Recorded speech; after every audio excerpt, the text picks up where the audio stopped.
जय श्री राधे कृष्णा, जय मिथिला, जय बिहार।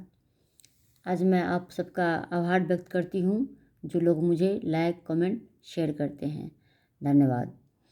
आज मैं आप लोगों को बहुत सुंदर आख्यान सुनाने वाली हूँ जो श्रीमद् देवी भागवत के खंड 2 से मैं ली हूँ। और यह अभी तुलसी महात्म चल रहा है। तो श्री हरि ने सर्वप्रथम किस तरह से तुलसी का पूजन किया, उन्हें नामाष्टक स्तोत्र से उन्हें प्रसन्न किया और उन्हें 8 नाम दिए। तो श्रवण कीजिए। मैं पूर्व के आख्यान में बता चुकी हूँ कि किस तरह से सरस्वती के साप से लक्ष्मी और स्वयं सरस्वती और गंगा पृथ्वी पर आती हैं और लक्ष्मी को सरस्वती साप देती हैं, जिसके साप के कारण वह पृथ्वी पर 1 मनवंतर तक रहती हैं। और सुदामा नामक गोप को जो राधा जी साप देती हैं वह शंखचूड़ नामक राक्षस बनता है और पुनः वह तपस्या के बल पर धर्म भी अर्जन करता है, ब्रह्मा जी से वरदान प्राप्त करता है और तुलसी से उसका विवाह होता है। 1 मनवंतर तक तुलसी और शंखचूड़ साथ रहते हैं, अर्थात तुलसी 1 मनवंतर तक शंखचूड़ की भार्या बन के रहती है। 1 मनवंतर मतलब होता है 71 बार चतुर्युगी जब तक बीत जाता होता है तब तक वह 1 मनवंतर होता है। जब यह समयावधि समाप्त हो जाती है, राधा जी का शाप विमोचन हो जाता है, तो शिव जी के हाथों शंखचूड़ मारा जाता है और वह स्वयं गोलोक में श्री कृष्ण के धाम को वापस सुदामा नामक गोप बन के वहाँ स्थापित हो जाता है। अब इधर तुलसी को विष्णु जी शंखचूड़ बनकर छल करते हैं और तुलसी विष्णु जी को जो शंखचूड़ बनकर आए हैं उन्हें शाप दे देती है पाषाण होने का। और इधर शिवजी प्रकट होते हैं और तुलसी को यह शरीर त्याग कर पुनः लक्ष्मी स्वरूप को प्राप्त होने की बात कहते हैं। तो तुलसी अपने शरीर का त्याग करती हैं, वह गंडकी नदी के रूप में परिवर्तित होती हैं। उनके केश समूह तुलसी के वृक्ष बन जाते हैं और तुलसी के द्वारा जो विष्णु जी को शाप दिया हुआ है पाषाण होने का, वह गंडकी नदी में यानी उस पद्मावती नदी में जो गंडकी नदी को ही पद्मावती नदी के नाम से भी जानते हैं, तो उसमें श्री हरि यानी विष्णु जी उसमें विराजते हैं गंडकी नदी में, जो शालग्राम शिला कही जाती है। तो इस तरह से जब अपने पूर्व के शरीर को त्याग कर तुलसी पुनः लक्ष्मी स्वरूप में आती हैं और विष्णु जी भी आते हैं, तब तुलसी को लेकर विष्णु जी अपने धाम को वैकुंठ जाते हैं।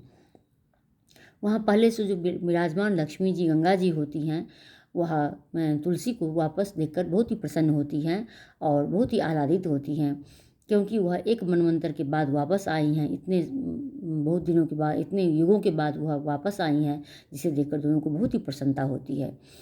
किंतु सरस्वती को इसे देखकर प्रसन्नता नहीं होती है। फिर भी विष्णु जी तुलसी के साथ रहने लग जाते हैं और कुछ समय जब व्यतीत होता है तब सरस्वती जी तुलसी जी को अपमानित करती हैं और उन्हें बहुत ही बुरा भला कहती हैं। तो तुलसी को अब ये बात सहन नहीं होती। तुलसी को बहुत ही क्षोभ होता है, बहुत ही दुख होता है और वह अपमान की इस पीड़ा को सह नहीं पाती हैं और तत्क्षण ही वहाँ से अंतर्ध्यान हो जाती हैं। विष्णु जी सोचने लगते हैं कि तुलसी कहाँ चली गई। इतने में विष्णु जी सरस्वती को समझाते बुझाते हैं और उससे आज्ञा लेकर वह तुलसी को ध्यान करते हैं कि तुलसी कहाँ गई और उस तरफ उस ओर वह चल पड़ते हैं। तुलसी वहाँ से अंतर्ध्यान होने के बाद वृंदावन वापस आती हैं और वृंदावन में वहाँ वह छुप कर रहती हैं। तो विष्णु जी जब वहाँ वृंदावन आते हैं तो तब वो वहाँ स्नान करते हैं और स्नान करने के बाद तुलसी का पूजन ध्यान इत्यादि करते हैं और तुलसी का पूजन ध्यान करते हैं। वह धूप लेके, दीप लेके, घृत दीप लेके और चंदन लेके, सिंदूर लेके इत्यादि सभी चीज़ों से लेकर वह तुलसी का पूजन करते हैं और स्तोत्र से तुलसी को प्रसन्न भी करते हैं। और तुलसी का पूजन करने के लिए वह श्रीम ह्रीम क्लीम ऐं वृंदाय स्वाहा इस यह दशाक्षरी मंत्र है।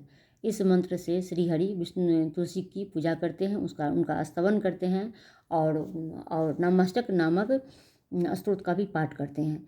इससे तुलसी प्रसन्न हो जाती हैं और तुलसी तत्क्षण ही प्रकट होती हैं, अपने श्री हरि के पति के चरणों की ओर देखती होती हैं, किंतु वह उनका मुखमंडल मलिन होता है, अपमान से पीड़ित उनका मुखमंडल होता है। और जो सरस्वती ने उनका अपमान किया था और वह बहुत ही और रोने लग जाती हैं, उदास उनका मुखमंडल होता है, किंतु उनका ध्यान जो है अपने पति श्री हरि के चरण कमल में ही लगा रहता है। तब भगवान श्री हरि उन्हें पूजित करके प्रसन्न जब करते हैं, तब वह तुलसी को कहते हैं कि तुम्हें यह वर देता हूँ कि तुम सर्वपूज्या हो जाओ, सुंदर रूप वाली हो जाओ। मैं तुम्हें अपने मस्तक पर और वक्षा स्थल पर धारण करूँगा और सभी देवता भी तुम्हें अपने मस्तक पर धारण करेंगे। और इस तरह से वरदान देकर तुलसी को सौभाग्यवती होने का आशीर्वाद देते हैं, आशीर्वचन कहते हैं। और पुनः वह तुलसी को लेकर अपने स्थान पर जाने के लिए उद्यत होते हैं। तो जो तुलसी का जो स्तवन कर रहे होते हैं, जिस स्त्रोत से उन्हें प्रसन्न कर रहे होते हैं, सर्वप्रथम तो स्त्रोत से सभी देवी देवता ही प्रसन्न होते हैं, स्त्रोत से मनुष्य भी प्रसन्न होता है, क्योंकि अपनी प्रशंसात्मक बातें सबको अच्छी लगती है। और भगवान जिस स्त्रोत से तुलसी को प्रसन्न करते हैं वह इस तरह से है।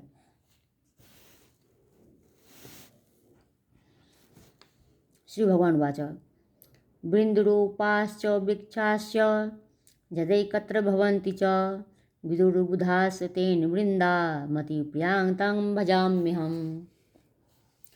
पूराबहूजा देवी त्वादौ वृन्दावने वने तेन वृन्दावनी ख्याता सौभाग्यं तं भजाम्यहम्।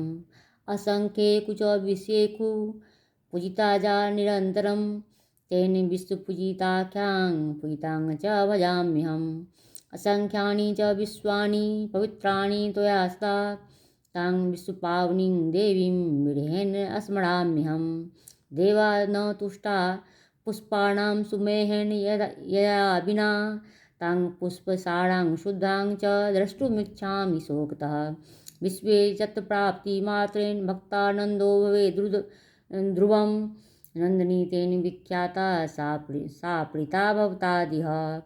यस्या देव्यास्तुला नास्ति विश्वे कुनिले कुच तुलसी तेन विख्याता तां जामि शरणं प्रियाम्। कृष्ण जीवन रूपा सा शाश्वत प्रियतमा सती तेन कृष्णा जीवनी सा मे रक्षतु जीवनम। यह 8 स्तोत्र हैं जिसमें तुलसी को उन्होंने 8 नाम दिए हैं, और प्रत्येक स्तोत्र में उन्होंने अपने किस तरह से वह तुलसी को प्राप्त करना चाहते हैं उसकी बात कही है। कि उन्होंने कहा है कि वृंदा मतलब होता है कि तुलसी के वृक्ष के साथ यदि अन्य कोई और भी वृक्ष समूह जुड़ जाए तो उस वृक्ष समूह को वृंदा कहते हैं। तब उन्होंने क्या कहा कि वृंदा नाम से विख्यात मैं अपनी प्रिया की उपासना करता हूँ। जो देवी प्राचीन काल में सर्वप्रथम वृंदावन में प्रकट हुई थी, इसलिए जो वृंदावनी नाम से प्रसिद्ध हुई हैं, उस सौभाग्यवती देवी की मैं उपासना करता हूँ। असंख्य विश्वों में सदा जिसकी पूजा की जाती है, इसलिए विश्व पूजिता नाम से प्रसिद्ध उस सर्वपूजित भगवती तुलसी की मैं उपासना करता हूँ। तुम असंख्य विश्वों को सदा पवित्र करती हो, अतः तुम विश्वपावनी नाम की देवी का मैं विरह से आतुर होकर स्मरण करता हूँ। जिसके बिना प्रचुर पुष्प अर्पित करने पर भी देवता प्रसन्न नहीं होते हैं, मैं शोकाकुल होकर पुष्पसारा नाम से विख्यात पुष्पों की सारभूत तथा शुद्ध स्वरूपिणी उस देवी तुलसी की दर्शन की कामना करता हूँ। संसार में जिसकी प्राप्ति मात्र से भक्त को निश्चय ही आनंद प्राप्त होता है, इसलिए नंदिनी नाम से विख्यात वह देवी अब मुझ पर प्रसन्न हो। संपूर्ण विश्वों में जिस देवी की कोई तुलना नहीं है, तो तुलसी नाम से विख्यात अपनी उस प्रिया की मैं शरण ग्रहण करता हूँ। वह साध्वी तुलसी श्री कृष्ण की जीवन स्वरूपा तथा उन्हें निरंतर प्रेम प्रदान करने वाली हैं, इसलिए कृष्ण जीवनी नाम से प्रसिद्ध वह देवी मेरे जीवन की रक्षा करें और मैं उनका स्मरण करता हूँ। इस तरह से यह स्तुति लक्ष्मीपति भगवान श्री हरि वहाँ स्तुति करके वहाँ विराजमान हो गए।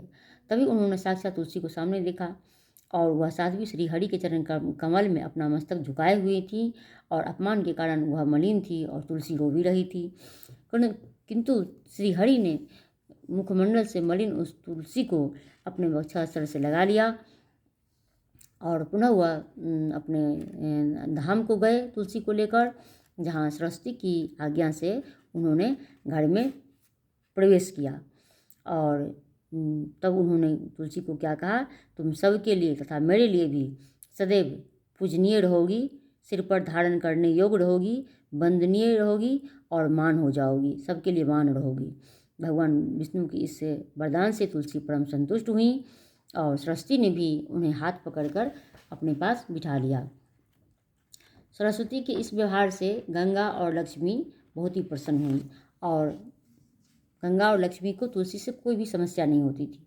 सरस्वती गंगा और लक्ष्मी और गंगा को सरस्वती से कोई गंगा और लक्ष्मी को तुलसी से कोई समस्या नहीं थी, किंतु सरस्वती को सदैव कुछ न कुछ समस्या रहती थी उनको, और उन्हीं के शाप की वजह से वो पृथ्वी पर भी गई थी।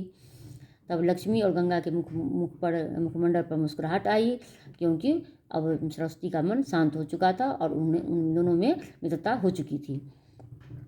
जो नमाष्टक स्तोत्र मैं कही हूँ उसमें उन्होंने श्रीहरि ने तुलसी को 8 नाम कौन कौन दिए, वृंदावनी, विश्व पूजिता, विश्व पावनी, पुष्पसारा, नंदिनी, तुलसी और कृष्ण जीवनी, ये तुलसी के 8 नाम हैं।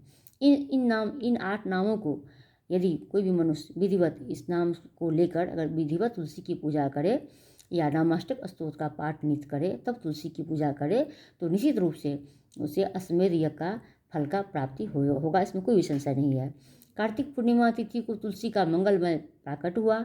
उस दिन सर्वप्रथम भगवान श्रीहरि ने सर्वप्रथम तुलसी की पूजा की और तत्पश्चात उस दिन से विश्व पावनी तुलसी की भक्तिपूर्वक पूजा समस्त संसार यानी देवता सहित सब करने लगे। और जो कोई भी मनुष्य कार्तिक पूर्णिमा के दिन तुलसी की भक्तिपूर्वक और स्तोत्र सहित या इन 8 नामों के सहित और विधिवत घृत का दीपक, चंदन, उसके बाद सिंदूर, पुष्प इत्यादि से पूजन अर्चन करता है, निश्चित रूप से वो अंत में अपने समस्त पापों से मुक्त होकर विष्णु लोक को जाता है, इसमें कोई भी संशय नहीं है।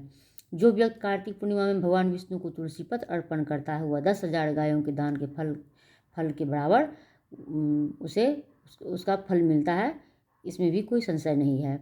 और इस नामाष्टक स्तोत्र के श्रवण मात्र से पुत्रहीन को पुत्र मिलती है, भार्याहीन को भार्या मिल जाती है, बंधुविहीन को बंधु प्राप्त होती है, रोगी को रोग मुक्त हो जाता है और बंधन में पड़ा हुआ जो व्यक्ति है वो बंधन से छूट जाता है और भयभीत मनुष्य निर्भय हो जाता है और पापी पाप से छूट जाता है।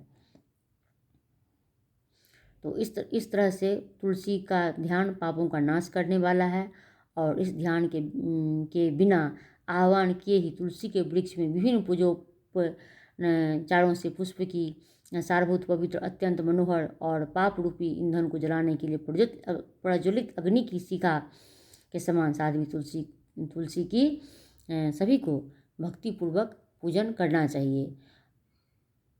तुलसी की पूजा समस्त पापों को जलाने वाली होती है, इसलिए तुलसी की पूजा करने सभी पाप ताप संताप रोग सब जल जाते हैं और मनुष्य मुक्त हो जाता है। और पुष्पों में इसकी कोई भी गिनती नहीं जानी चाहिए।